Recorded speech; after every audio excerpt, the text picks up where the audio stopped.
Olá, meu nome é Lin, eu sou chinês de Taiwan. Eu nasci em Taipei, capital de Taiwan. Eu vim para o Brasil com uns 5 anos. Atualmente tenho 34, comecei a dar aula com 14, então já são 20 anos nessa área de ensinar mandarim para brasileiros. Eu moro no Brasil desde 95, né? Então estou há um tempinho aí. Considero que eu tenho aí uma cultura mista aí entre cultura brasileira e a cultura chinesa. Me conta uma coisa, quantos idiomas, além de mandarim e português, você fala? Eu falo inglês, mas não é tão fluente quanto português e mandarim. E falo também o dialeto de Taiwan, que é chamado de Hokkien, né, ou Hakka. E de todas essas línguas que você fala, ah, melhor ou pior, são quatro línguas bem diferentes. Qual é a mais difícil e por quê? Qual é o mais difícil? Eu acho que português. Português, assim, foi o que mais deu trabalho para eu aprender, acredito eu, porque principalmente a parte de conjugação verbal, né? Conjugação verbal é uma coisa assim, são várias palavras para dizer exatamente a mesma coisa. Então eu acho isso muito complicado. Você tem que memorizar uma tabela, literalmente uma tabela de palavras para dizer exatamente a mesma coisa. Então sofri bastante nesse sentido. O que bom no mandarim que não tem conjugação verbal, quer dizer, até tem, mas não é obrigatório, né? E é muito mais simples, então, o idioma, por conta disso. E o português tem uma coisa também que é parecida com o francês, que é o seguinte: a palavra escrita não tem muito a ver, às vezes, com a palavra falada, né? Por exemplo, Z tem duas, três pronúncias, né? Eu sei que também rola muito no mandarim, que se você mudar o jeito de falar, a mesma palavra quer dizer outra coisa. Mas eu imagino que você deve ter penado no começo, né? Sim, bastante. O mandarim, a questão da entonação, né? Que a gente fala que o mandarim ele é um idioma tonal, né? Mas isso não quer dizer que se você falar uma entonação errada, a pessoa passa a não te entender, porque o contexto vai fazer com que você consiga deduzir o que a pessoa está querendo dizer.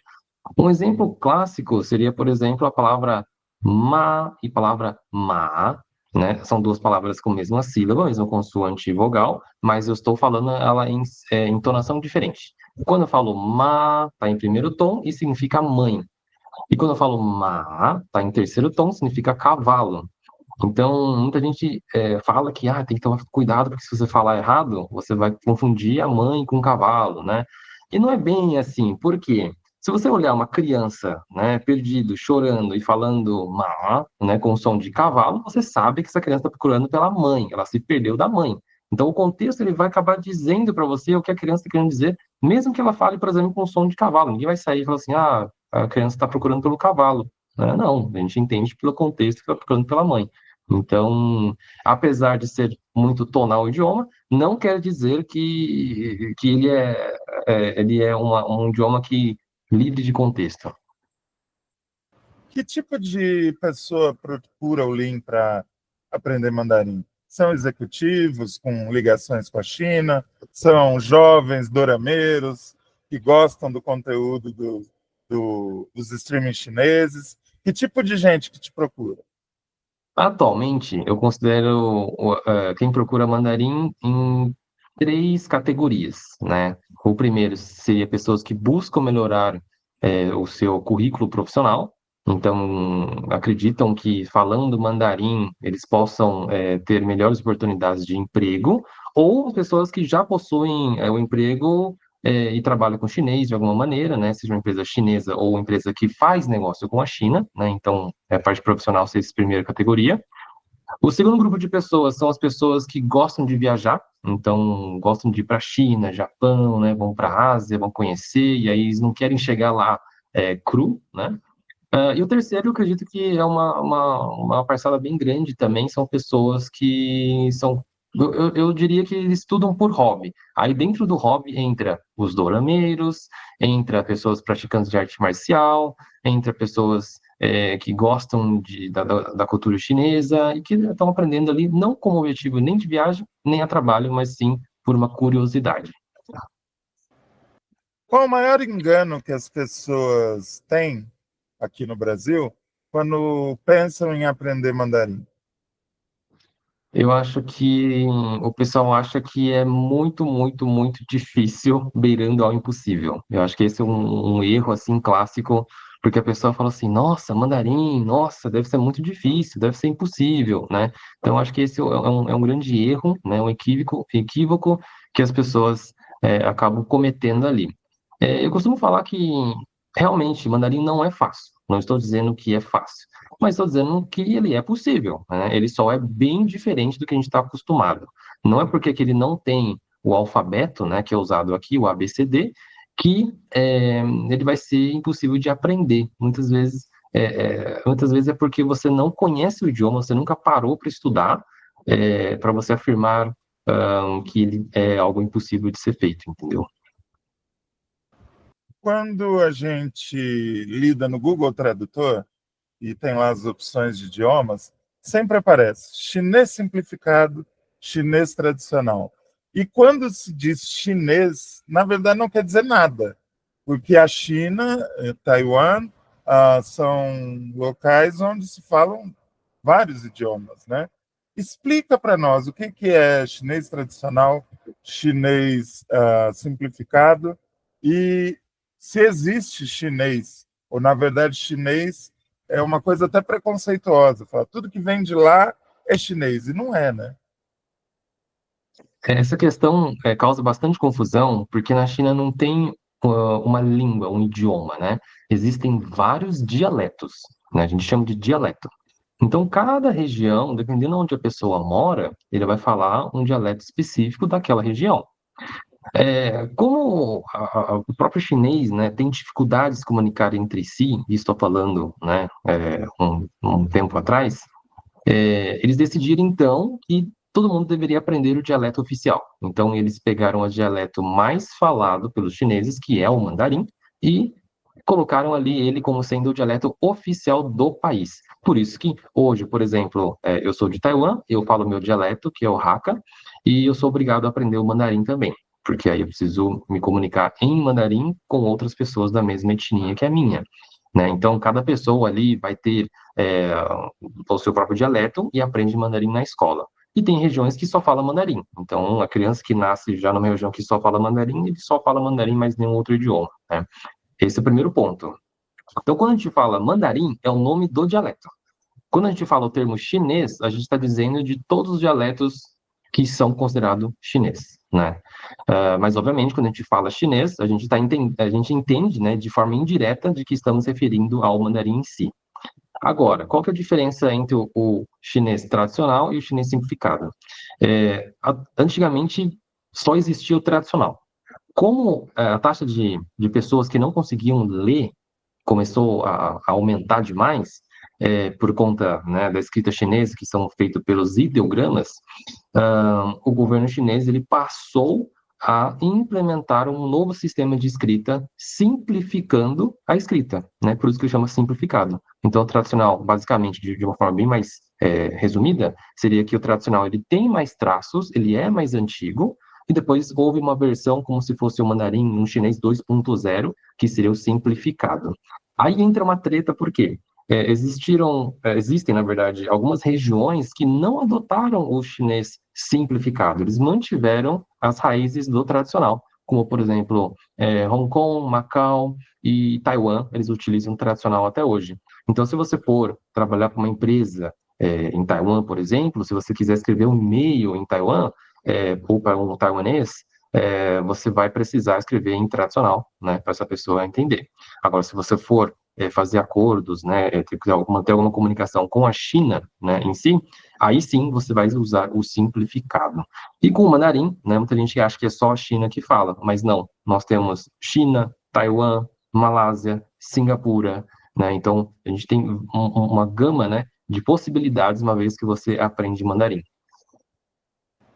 Até mesmo a liberdade aqui em São Paulo, né? Ou até mesmo liberdade de Eu São me Paulo, lembro, eu me exatamente. lembro muito de passear e ouvia chinês, aí andava mais um pouco, ouvia alguém falando coreano. É maravilhoso, eu adoro a liberdade. Maravilha. Eu vou pedir para você um favor. Fale uma frase qualquer, traduza depois para nós, em Hakka e em mandarim, para a gente ver a diferença. Ok. Bom, em Hakka seria 你好，我为台湾来，我今嘛住在巴西，né?